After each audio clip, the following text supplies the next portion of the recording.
Bismillahirrahmanirrahim. Assalamualaikum warahmatullahi wabarakatuh. Selamat datang kembali teman-teman di channel saya. Nah, di video sebelumnya kita sudah membahas apa itu statistik deskriptif dan apa itu statistik inferensial pada saat kita mendapatkan dataset atau pada saat kita sudah menerima satuan data dari penelitian maupun percobaan yang sudah kita lakukan gitu ya.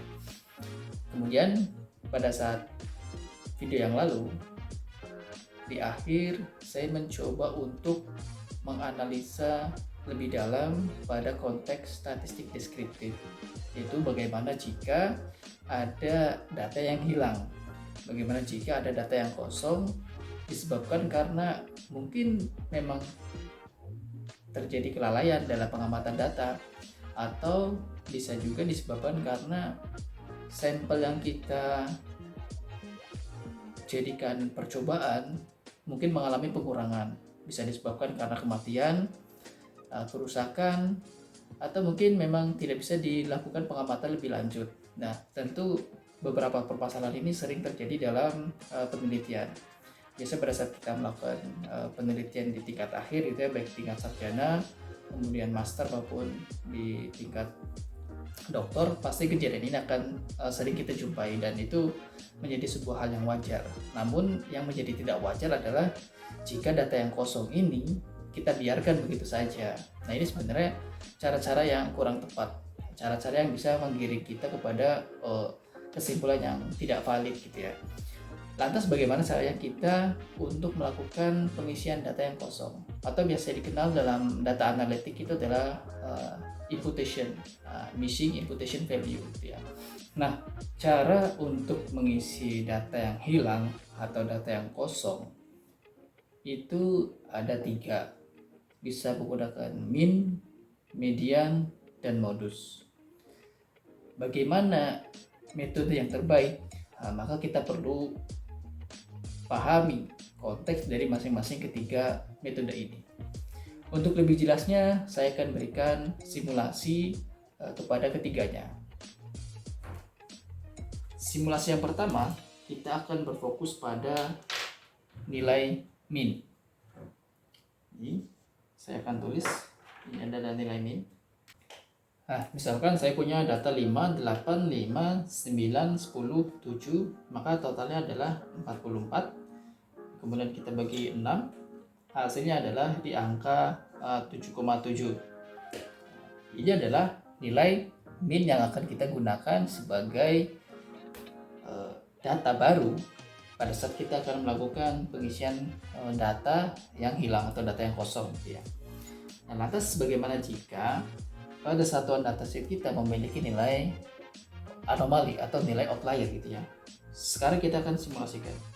Nah, kemudian data yang kedua adalah 5, 8, 5, 49, 10, dan 7. Dengan total 84, maka nilai min-nya menjadi 14. Nah, ini ada perbedaan antara data yang pertama dan data yang kedua. Hal ini disebabkan karena terdapat nilai outlier, nilai yang aneh pada satuan dataset yang kita miliki, yaitu di angka 49. Konteks ini mungkin sederhana, karena data kita sedikit gitu ya. Namun bagaimana jika kita punya data yang banyak gitu, ratusan bahkan ribuan baris gitu, ribuan dataset. Tentu ini bisa saja terjadi kesalahan ketik ya kan, atau salah penulisan dalam form manual, sehingga pada saat kita memindah dari kertas ke bentuk spreadsheet terjadi kesalahan, dan ini bisa saja terjadi dan mungkin saja cukup sering terjadi jika kita tidak melakukan statistik deskriptif, apakah ada outlier dan sebagainya. Maka jika kita menggunakan nilai min, rata-ratanya menjadi nilai 14, dan ini sudah mengalami peningkatan yang sangat signifikan. Padahal data kita itu seharusnya nilai maksimalnya adalah di angka 10, tidak ada nilai yang lebih dari 10. Nah, ini menggiring data kita menjadi tidak valid. Artinya min ini cenderung berubah-ubah sesuai dengan data yang kita miliki. Nah, jika dalam dataset kita memiliki nilai outlier, maka min akan tertarik ke atas jika outliernya melebihi dari ambang batas atas gitu ya. Jika outlier di angka bawah, maka min juga akan tertarik ke bawah. Itulah kenapa pada saat kita menggunakan nilai min, nah ini dirasa kurang tepat untuk melakukan missing imputation value. Sekarang kita coba beralih ke modus. Ini adalah nilai yang paling sering muncul. Nah, jika kita menggunakan nilai modus, misalkan angkanya adalah 2, 2, 2, 2, 5, 7, 10. Maka kita akan mendapatkan nilai min di angka 4,2. Kemudian nilai modusnya tentu nilai yang memiliki frekuensi paling banyak, yaitu di angka 2. Ini sudah terjadi perbedaan lagi antara min dan modus. Berubah-ubah. Tentu tergantung dataset yang kita miliki. Apakah dataset kita memiliki sebaran di angka yang kecil paling banyak atau di angka yang besar yang paling banyak. Nah, ini menjadi tidak valid juga atau tidak pas untuk melakukan imputasi data. Artinya kedua metode ini lebih rawan terjadinya perubahan angka. Sehingga kita beralih ke metode yang terakhir, yaitu menggunakan metode median. Nah, kita beralih pada metode yang terakhir, yaitu menggunakan nilai median. Kita gunakan dataset yang terakhir, yaitu pada saat kita menghitung nilai min dan terdapat outlier, yaitu di angka 49. Saya ulangi lagi, angkanya adalah 5, 8, 5, 49, 10, dan 7. Dengan dataset ini kita mendapatkan nilai min sebesar 14. Tentu ini nilai yang sangat jauh berbeda, padahal data kita sebelumnya tidak ada nilai di atas angka 10. Nah, harusnya rata-ratanya adalah di angka 7,7. Nilai yang normal tadi ya. Jika nilai 49 ini kita ganti menjadi angka 9. Asumsinya adalah ini terjadi kesalahan input atau kesalahan penulisan. Lantas bagaimana jika kita menggunakan median? Maka kita akan mencoba mengurutkan data ini dari yang terkecil terlebih dahulu. Yaitu kita urutkan menjadi 5, 5, 7, 8, 10, 49. Definisi median adalah nilai tengah dari suatu dataset.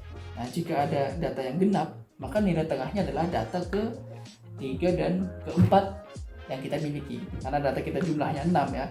Maka datanya adalah 7 ditambah 8, kemudian kita bagi 2, sama dengan 7,5. Nah, dengan demikian dataset yang kita miliki itu masih di angka yang normal, masih di angka yang wajar, di angka 7,5. Walaupun terdapat angka outlier di dalam dataset kita. Itulah pentingnya kita mengetahui metode mana yang paling baik dalam melakukan missing imputation data gitu ya. Sehingga kita bisa mendapatkan kesimpulan yang tepat. Dataset kita juga bagus, rapi, dan tidak ada angka yang cenderung berubah-ubah seiring dengan pertambahan data maupun adanya angka outlier di dalam satuan data yang kita miliki.